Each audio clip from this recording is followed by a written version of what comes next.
নমস্কার, সবাইকে সাদর আমন্ত্রণ জানাই আমার আজকের নতুন ব্লগ এবং নতুন চ্যানেল। আজকের যেই ব্লগটা আমি করেছি সেটা হচ্ছে আমার বাড়ির পাশের একটি জগন্নাথ মন্দির দর্শন দিয়ে শুরু। রথযাত্রার শুভ দিনে শুরু করলাম আজকের নতুন করে নতুন চ্যানেল, নতুন ব্লগ, সব কিছুই নতুন। তো এই যে জগন্নাথ মন্দিরটা আমি এখানে আপনাদের সামনে তুলে ধরেছি, এই জগন্নাথ মন্দিরটা আমার বাড়ির সামনে থাকা। কিন্তু জানেন, বাড়ির সামনে থাকলেও যাওয়া হয়ে ওঠেনি প্রায় কয়েক বছর। তো পুরী আমি গিয়েছি, পুরীতে গিয়েও জানেন কি হয়েছিল? পুরীতে গিয়েও না জগন্নাথ দর্শন করতে পারিনি। কথায় আছে বা বড়দের সবার কাছে শুনেছি, জগন্নাথ না চাইলে তার দর্শন মেলে না। তাই হয়তো রথযাত্রার দিনই তার দর্শন মিলবে, এটাই হয়তো লেখা ছিল।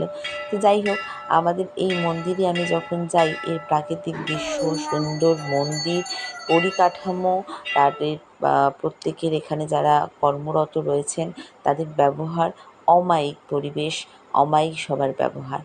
সত্যিই মন ভরে গিয়েছে মন্দির দর্শন করে। পুরীতে গিয়েছি, জগন্নাথ মন্দিরের কাছে গিয়েও মন্দির দর্শন হয়নি বলে বা জগন্নাথ দর্শন হয়নি বলে খুব মন খারাপ হয়েছিল।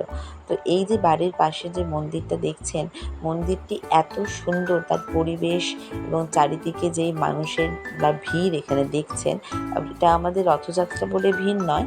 এই জগন্নাথ মন্দিরে প্রত্যেক দিনই প্রচণ্ড ভিড় থাকে। আপনাদের দেখাই, এই যে রয়েছে দেখছেন মন্দিরের, এটা হচ্ছে গেট, মানে যেখান থেকে ঢোকা যাচ্ছে। এই ঢুকছি আমরা মন্দিরের ভেতরে। এইটা হচ্ছে ভেতরের মন্দিরের দ্বার, আর ভেতরে রয়েছে গর্ভগৃহ এবং সেখানে রয়েছে একটি ছোট্টভাবে, ছোটো নয় মোটামুটি বড়ই বলতে পারেন, সেখানে রয়েছে বসার ব্যবস্থা সবার। আমার ছেলে এখানে প্রচণ্ড আনন্দ পেয়েছে, প্রচণ্ড আনন্দ করেছি আমরা সবাই গিয়ে।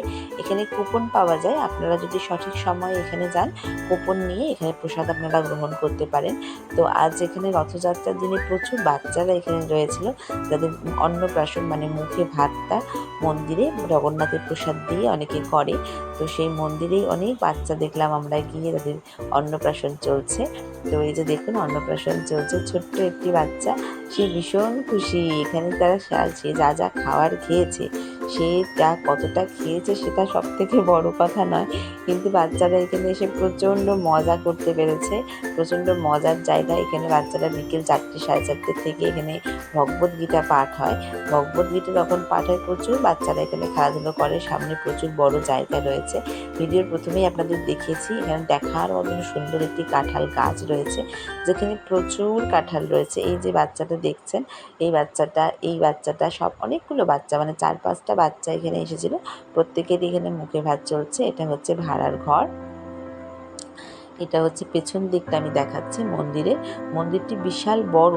তো পেছন দিক থেকে ঘুরে আমি সামনের দিকটা আপনাদের দেখালাম, পেছন দিকটা ঘুরিয়েও আমি আপনাদের দেখিয়ে দিচ্ছি। খুব ভালো মন্দিরের মানে ব্যবস্থা, এবং মন্দিরের খাওয়া দাওয়াও খুবই সুন্দর।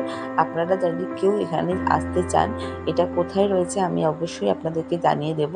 আপনারা কমেন্টস করলে আমি আপনাদেরকে অবশ্যই জানাবো মন্দিরটি কোথায়। কোনোদিনও সময় করে মন্দিরটাতে অবশ্যই একবার আসতে পারেন। আশা করছি আপনাদের মন্দিরটি ভীষণ ভালো লাগবে।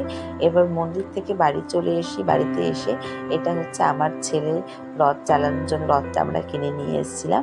সেখানে জগন্নাথকে বসিয়ে যতটা পেরেছি সুন্দরভাবে সাজিয়ে সে আমার ছেলেকে দিয়েছিলাম রথটা চালানোর জন্য।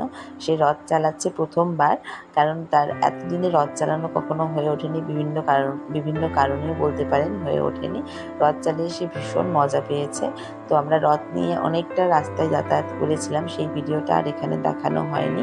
তারপরে গিয়েছিলাম আমাদের যেখানটায় রথযাত্রা হচ্ছে তার পাশেই একটা মেলার আয়োজন করেছে।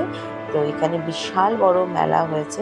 মেলাটা সম্পূর্ণ দেখার জন্য আমার পরবর্তী ভিডিওটা দেখতে থাকবেন। পরবর্তী ভিডিওতে আপনাদের সাথে শেয়ার করব এই মেলাটা কত বড়, সেখানে কি রয়েছে। মেলাতে দারুণ জিনিসপত্র, বাচ্চাদের তো ভীষণ মেলা প্রিয় হয়। তো আমার ছেলে মেলাতে গেলে আর কিছু তার চাই না, তার কিন্তু এই জিনিসটি সে ভীষণ মজা পায়। মেলাতে গিয়ে সে এই জিনিসটাতে তার চড়তেই হবে, এটা হচ্ছে তার প্রথম কথা। তো পরবর্তী ভিডিওটা আশা করছি আপনারা সবাই দেখবেন। পরবর্তী ভিডিওতে আমি মেলার সম্পূর্ণ ভিডিওটা তুলে ধরবো। জানি না ভিডিওটা কতটা কি করতে পেরেছি। আর যদি আপনাদের ভালো লেগে থাকে, সবাই আমাকে সাপোর্ট করবেন। তো চ্যানেলটা একদমই নতুন, আমি জাস্ট শুরু করেছি রথযাত্রার শুভক্ষণে। আশা করছি সবার ভালো লাগবে। ধন্যবাদ।